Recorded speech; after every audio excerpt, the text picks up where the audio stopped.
البر والبحر والأجوال لها بتشعل، والويل للمعتاد من غضبات الأبطال. حامت قنوف المنايا موت تتنزل على رؤوس الروافض مزناها همال. حجات الأبطال ما تسمد ليل الليل، ولا تقل في محاجيها على الزمال. ما تمسي إلا تذيق الخصم ما تزول، الصبح لا شعل رافع لها زلزال. لا شفاعة للمدرع باللظى تشعل، هذا حقيقة وهذا هو لسان الحال.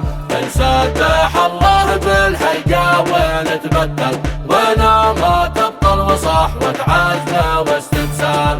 ناشدنا نعزفه من وحيا يتردد، من آل عمران ثم الصف والأنفال. وحسبنا الله عليه نمضي ونتوكل، والنصر نصره تعالى الواحد المتعال.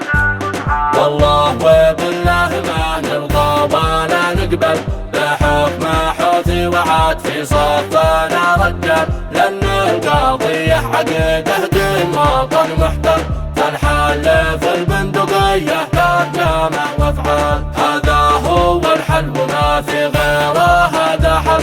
الحل للحوثيين من أرض استئصال، والنصر مضمون بإذن الله عز وجل. للمؤمنين والشنار والخزي للأندال.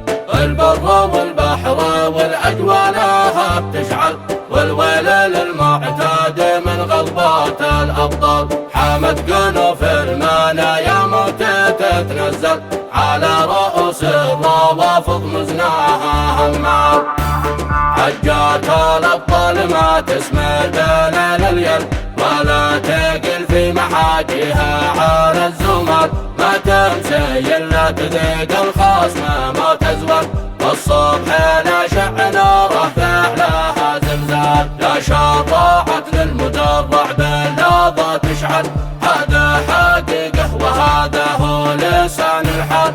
إن سبح الله بالهيجا ونتبدل، ولا ما تبطل وصحوة عزم واستبسال.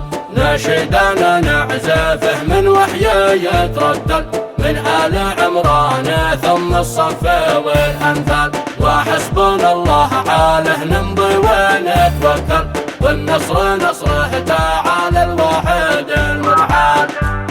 والله وبالله ما نرضى ولا نقبل، بحكم حوثي وعاد في صفنا رجال. لأن القضية حقيقة دين وطن محتل، الحل في البندقية ترجمة وافعال. هذا هو الحل وما في غيره، هذا حل.